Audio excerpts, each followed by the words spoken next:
Pwede, pero ano, dapat limitado yung mga cyber, mga dapat ang pinapatubad lang nila, yung mga cyber sex, dapat yung pinagbabawal dapat nila.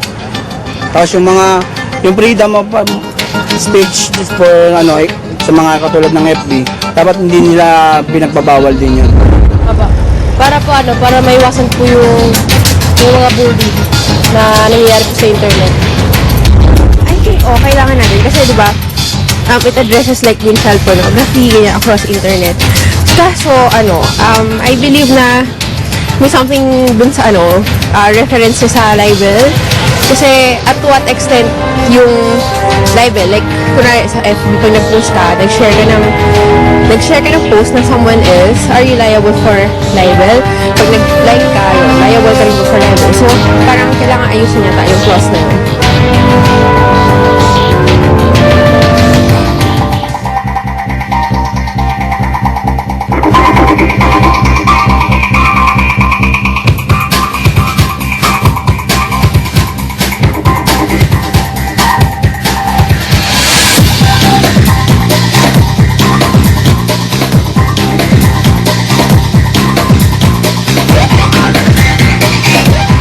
Nagpapatuloy ang ating special forum tungkol sa mainit na usapin na anti-cybercrime law. At meron kang hanging question, Yes, Mark. iniwan natin para kay Attorney JJ Dicini. Ito nga pang libel in the anti-cybercrime law. Ano ang problema dito, Attorney JJ? Ano ang tinututulan nitong mga nag-file ng petisyon?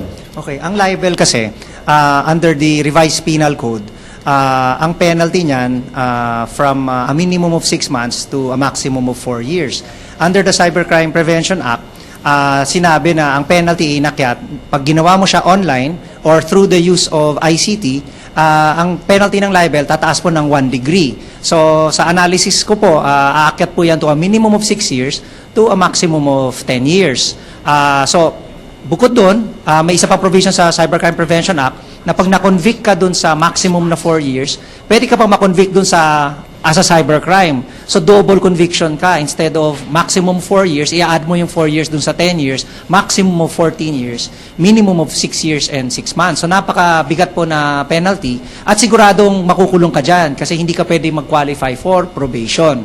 So unang yung unang problema sa libel, masyadong mataas po ang penalty sa libel samantalang ang UN at in fact may mga bills na nga sa Congress, pati ang mga senators sa paniniwala nila dapat wala ng libel.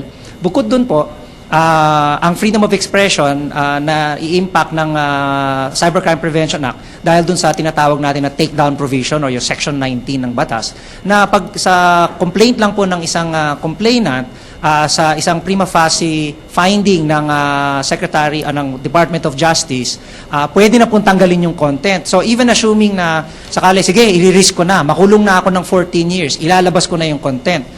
Pero sa pag-complain pa lang ng isang biktima or sinasabi niyang biktima siya, baka sa matter of 1 or 2 days, wala na yung content mo. So parang willing ka na to take on the criminal penalty, pero masisensor ka pa. So ang tinatamaan dun sa libel, yung tinatawag na freedom of expression, fundamental right po yan. Para sa isang demokrasya, importante na makapag-discuss ang mga tao para makamake ng tamang desisyon ng ating gobyerno. Hinga natin ang reaksyon na si Asek C tungkol dyan. Unang-una, yun nga daw tinututulan nila na yung DOJ maaaring i-block yung certain websites. Maaari silang umakto nang walang court order. At yung pangalawa, bakit nga ba mataas itong penalty for libel pag nangyari ito sa internet? Number one, unahin ko na yung internet libel, no? Of course, nandun na yung libel under the revised penal code at kung committed through internet or social media, internet libel din naman siya. It's also a crime. The difference in the penalty, different yung interpretation ng department, hanggang 8 years lang at hindi siya pwede magdoble. No? At isang count lang talaga siya. If you commit it once, online na talaga yung isang kaso. Hindi siya magkaroon ng pangalawa doon sa real world. No? That's our understanding, which will be reflected in the implementing rules and regulations. Kasi hindi naman talaga dapat na one act, dalawang prosecution in the real world and in the virtual world. No? Of course, may exceptions. So yan. Ang sinasabing tinatawag na takedown, first, gusto lang natin linawin na wala hong version, wala hong word ng takedown. No? Ang tamang word dyan, restricting or blocking. Kasi if you say takedown, parang sobrang arbitrary, no? Parang nagtatanggal ka ng site. No? Pero practically, imposible ho yan gawin ng DOJ ng gobyerno, magte-take down lang ng site arbitrarily. Imposible ho yun. So number of sites lang. We have billions of sites in the world. No? Imposible mo-monitor lahat yan. Tsaka yung tinatawag na absent a court order, may reasonable justification yan. Kasi sa batas, may tinatawag na clear and present danger rule. For example, sasabihin lahat ng estudyante ng Lyceum, in-upload yung pangalan, tapos sasabihin may sakit lahat ng mga Lyceum students. No, nagpapanik na ang school, nagpapanik ng buong Intramuros, nagpapanik na yung Manila kasi daw merong SARS. No? So anong gagawin natin? Hayaan lang natin. 'Di ba? Nagpapanik ng buong Metro Manila, yung mga students, everyone is panicking kasi daw yung lahat ng Lyceum students may AIDS or may sakit na incurable, no? Hayaan lang ba natin 'yon? Or nagso-surf ka, meron ka nakitang website, Filipino child, 6 years old, for sale, 20,000 pesos.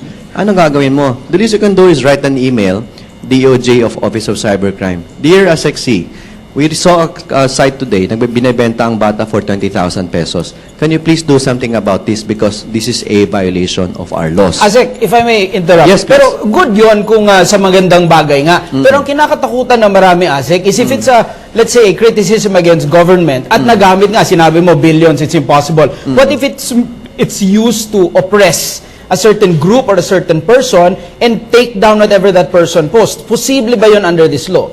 Number one, if it talks about a libelous statement, no, dapat may complainant yan. No? Kasi kung sabihin, mali yung statement, libelous yan, sasabihin ni FG, I was libeled, there has to be a complainant first. After the complaint is lodged, kaya may pinatawag na prima facie cost. Hindi lang naman siya arbitrary na kukunin, tatanggalin, i-shake block. There has to be prima facie. And I just want to remind also everyone, ngayon, if A complains against B for a crime of rape, ang standard natin, probable cause. Kakasuhan ka na, magkakaroon ka na ng kaso sa korte. Ang sa batas, yung tinatawag na Section 19, yung restricting blocking access, ang standard of proof na required is prima facie. Mas mataas pa nga. Mas mabilis ka makakaso kaysa mag-restrict or block ng website. So malaking bagay ho yun. Pero I will also want to share with our on-set na guests, yung Section 19 kasi, and this is what we wish did not happen, ang ginawa kasi ng ating mga legislators, nagka-cut and paste legislation, no? Kuha ng provision dito, kuha doon, tapos lagay-lagay lang.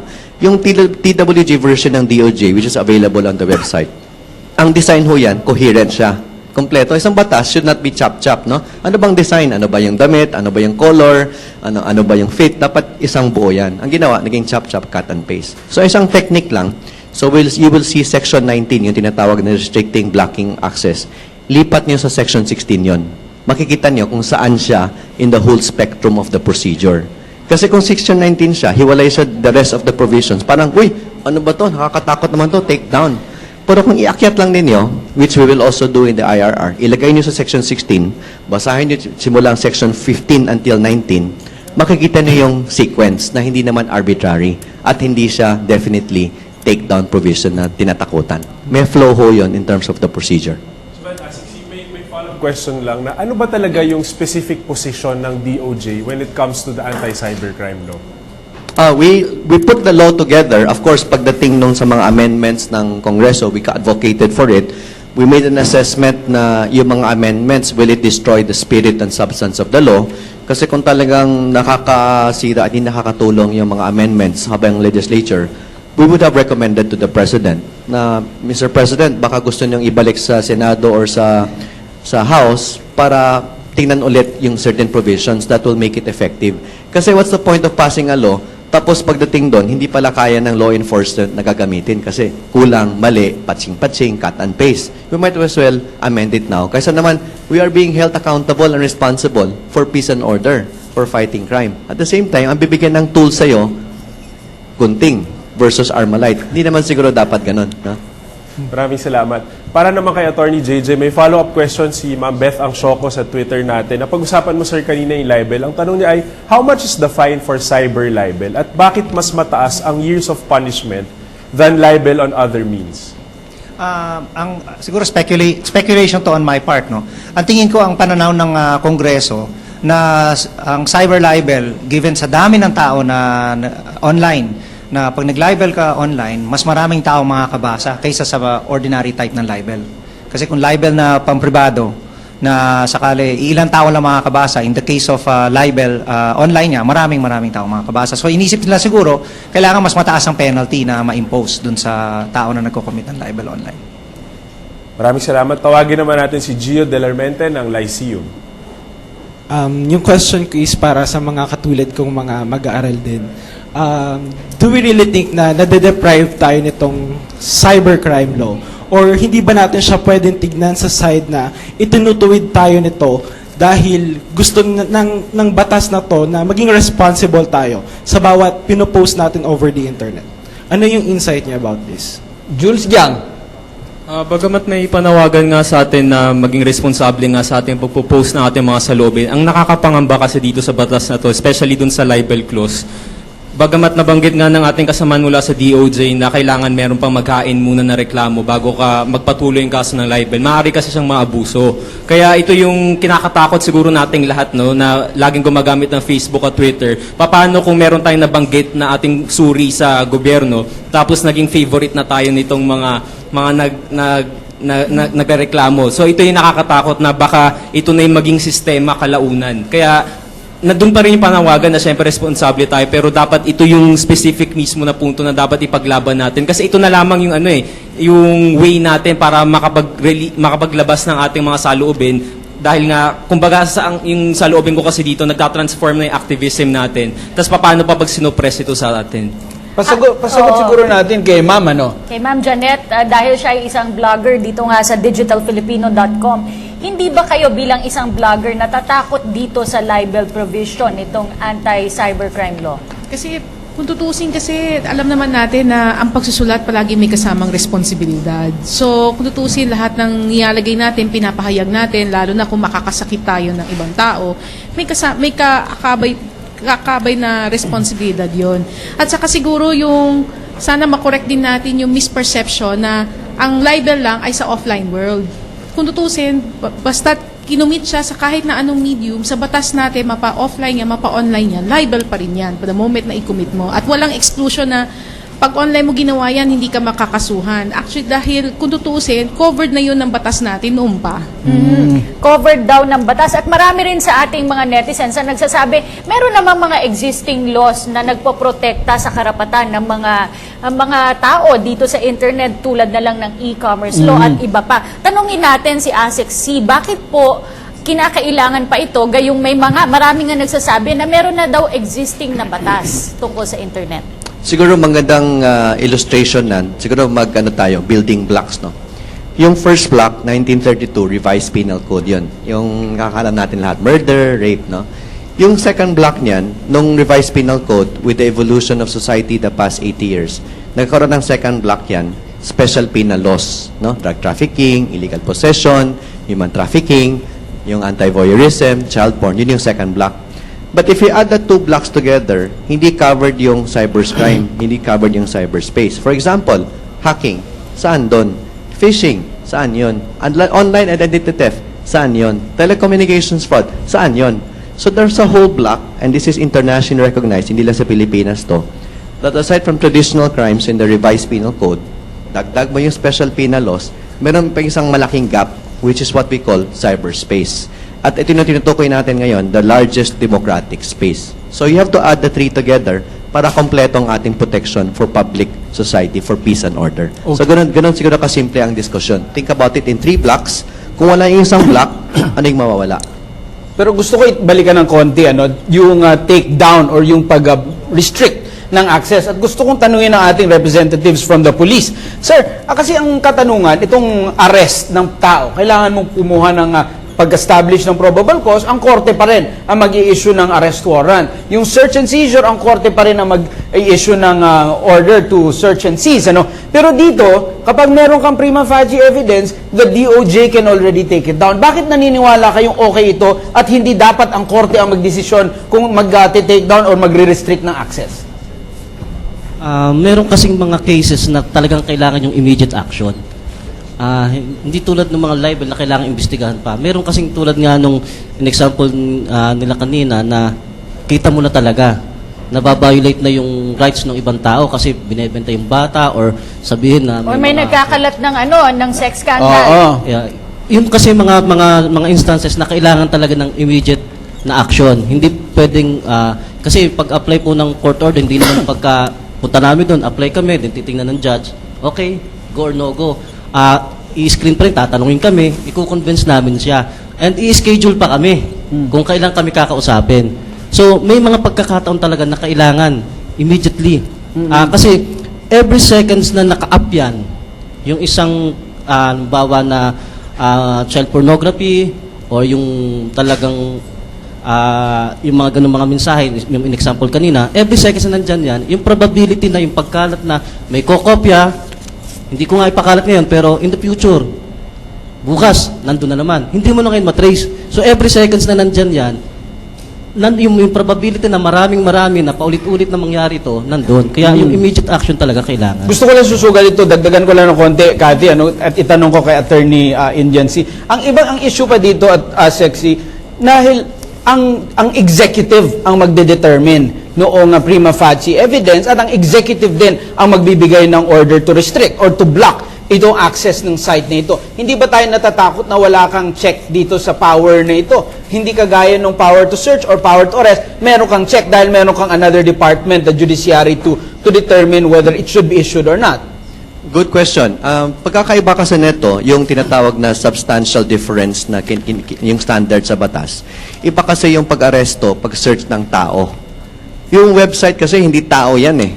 That's an inanimate object eh. Wala namang buhay yan, hindi naman namamatay yan, hindi naman na-threaten yan, hindi naman iiyak yan, hindi naman mamamatay yung website. Ang implementing rules will say, restricting or blocking, let's say for 90 days or 30 days. Kung sasabihin mo, mali yung restricting mo kasi hindi dapat ganyan. The legitimate owner will say, bakit nire-restrict yan?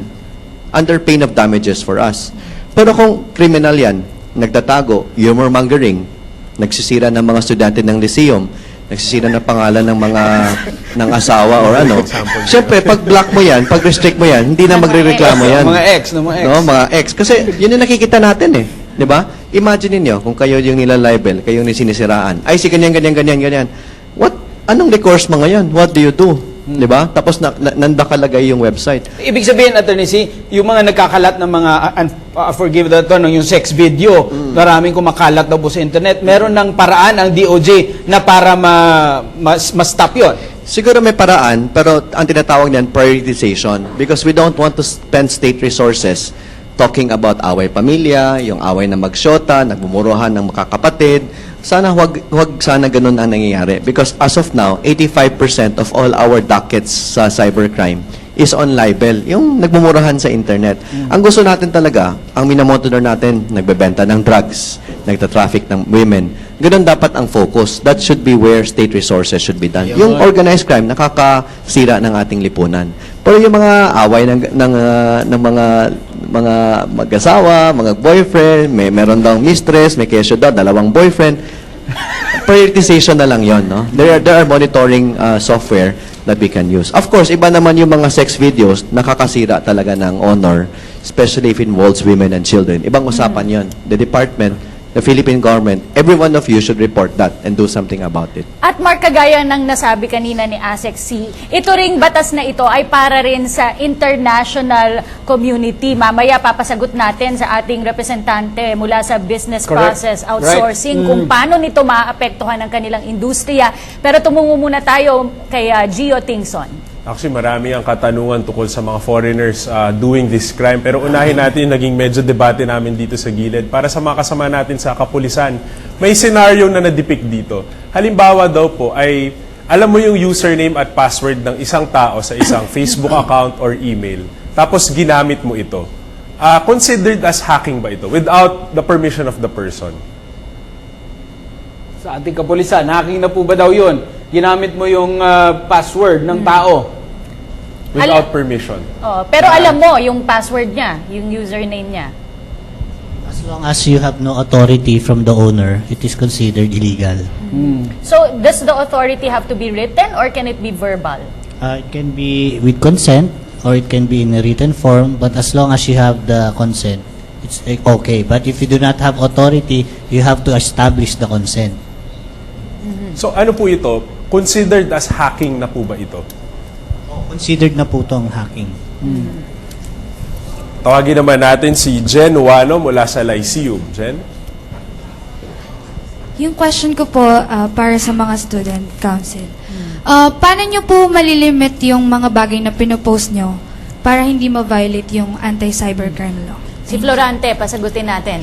So, paano ba namin nililimit? Tama ba? Okay, ililimit. So, basically, titignan natin kung ano nga ba talaga yung limits. Yung first, know the limits first. So, basically, alam natin yung how the law works. Alam natin yung responsible posting natin. Especially kung lalo na yung mga personal na mga wala namang ikadudulot na mas maganda sa ating kapwa. So, basically, kung constructive ito, halimbawa, empowerment, paano pa ba? May enable mo yung participatory governance, then doon tayo dapat hindi mag-limit, lalo pa nating mabigyan ng karapatan at ma-empower natin yung mga, lalo na yung mga kabataan when it comes to governance. Gio, sa mga kasamahan naman natin sa BPO industry at business, paano po nakatulong itong legislatura or legislation na ito sa pagpapataguyod ng business itself? At sa ibang mga bansa ba, effective itong anti-cybercrime law? Sir Raul? Nakatulong dahil tumaas yung confidence ng mga investors sa bansa natin dahil alam nila may paraan para habulin yung mga tao na gumagawa ng hindi tama. As far as yung figures na nakita namin, sa ibang bansa, ganito rin yung nangyari na pagka nagkaroon ka ng mas malakas na batas na tama ang implementasyon, nagkakaroon ng mas mataas na confidence and in turn, nagkakaroon ng mas maraming investments. Gusto ko, thank you. Okay. Yes, Gio. Go ahead. Proceed. Okay, kasi ang susunod na katanungan ay para kay Asik C naman. Para naman sa mga tao daw sa gobyerno, mula kay Nataku Ken, Asik, sino ang mga exempted sa cybercrime law? In government level, sino ang mga exempted? Kasi kadalasan, ang government daw ang tinatamaan ng criticisms. Walang exemption ng Cybercrime Prevention Act. In fact, yung penal law subject to customary diplomatic immunity and immunity for minor provision extended to members of Congress, walang exemption ho to. A cybercrime law is a penal statute. And So, revised penal code, special penal laws, Cybercrime Prevention Act covers everyone, including government. So even if a senator, a congressman commits online or e-libel, pwede siyang kasuhan? Yes. As I said, subject to ordinary rules of parliamentary courtesy tsaka diplomatic immunity. Yung nandito na. Pero walang special exemption dito sa Cybercrime Prevention Act for government. Gusto ko itanong kay Sir Raul Florencio bilang IT expert. Merong mga nag-i-imagine na ng cyber police and cyber court and cyber, ang dami nang ini-imagine sa internet. Sa tingin mo, anong classic technology, anong mangyayari, anong kailangan natin ng ating bansa para talagang ma-implement ito, both siguro sa side ng gobyerno at para din sa private sector para ma-monitor yung kanilang mga tauhan? Okay, basically kailangan ng guidance from the government. Ano yung mga rules and regulations na dapat na implement ng mga companies like our side telco. Then most probably kailangan din ng mabigyan ng aral yung mga lahat ng tao for their knowledge kung paano talaga, ano ba talagang cybercrime, ano ba talaga yung dapat gawin at hindi gawin ng mga tao. Meron ngang nangyaring hacking. Tinatanong kanina nung isa nating estudyante, yung kung alam mo ba yung username, password, hacking na ba ito? Ano nga ba yung hacking at meron bang tinatawag na ethical hacking? Okay, first yung about ethical hacking. Ethical hacking is one form of hacking na it's a authorized hacking. Basically, ginagawa yan ng mga organizations up to the extent na mapabuti yung protection ng isang kumpanya. So parang tinetesting nila yung tinetest nila yung isang kumpanya kung vulnerable ba to or kayang pasukin ng isang black hacker na tinatawag. So, and then for your question, basically a hacker is a term used by persons na kinakayang or tinetest yung limit ng isang kumpanya kung paano nila masi-circumvent or mapapasok ang isang kumpanya. Yun ang hacker. Then, kapag nakita nilang merong butas dun sa kumpanyang yun, pwede na rin nilang gawin kung anong gusto nila mangyari. Okay. Si Jules. Jules, sa tingin mo, dapat bang may takot ang mga kababayan natin sa internet na post kung ano-ano lamang? O dapat completely free sila? Dapat may i-provide na guidelines. And syempre, initially dapat kung responsible citizen ka, supposedly dapat innate na yan sa'yo, dapat alam mo na yan. Pero bilang meron pa nga rin mga hindi necessary na mga posts, siguro kailangan merong rules pero hindi yung may batas na merong parusa nga na nabanggit nga na ating kasama na lawyer mula sa UP Law na tumaas pa yung paruso from 6 years to 10 years. So talagang dapat mangamba lahat ngayon dahil yun nga yung parusa na nakaharap sa atin. Pero hindi ba yun tama? Dahil nga mas maraming nakakarinig, maraming nakakabasa, mas mabilis nagsispread yung word at talagang may multiplier effect pa.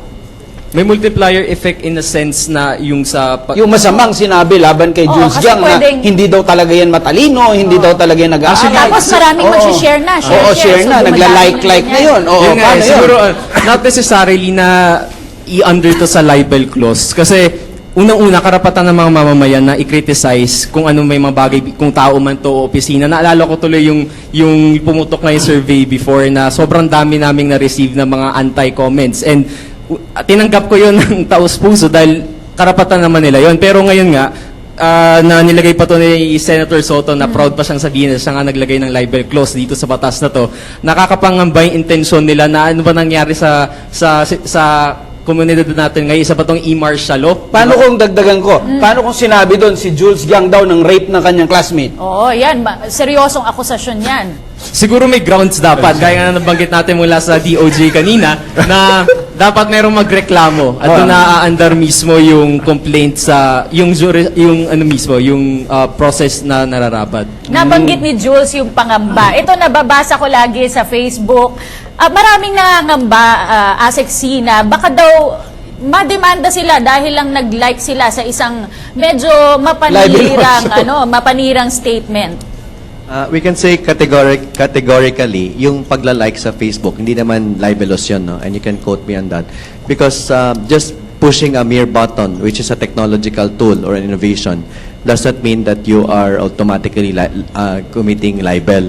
In the first place, dapat uunahin natin yung sino talaga nag-post nun in the first place. Paano siya mahanap? O talagang libelous muna. But at the same time, kung nakikita mo naman talagang yung naka-post na statement or page nakakasira ng tao, bakit mo yan patulan? Shouldn't you also complain against that particular post, no? So siguro ang sinasabi natin, the first rule in Cybercrime Prevention Act is the golden rule. If you don't want it to happen to you, don't do it to others. Ganun lang kasimple dapat in the first place. Ayan. Tama nga naman, sariling disiplina rin and common sense. Magpapatuloy pa po ang ating mga pagbusisi dito sa mga issue tungkol sa anti-cybercrime law sa aming pagbabalik.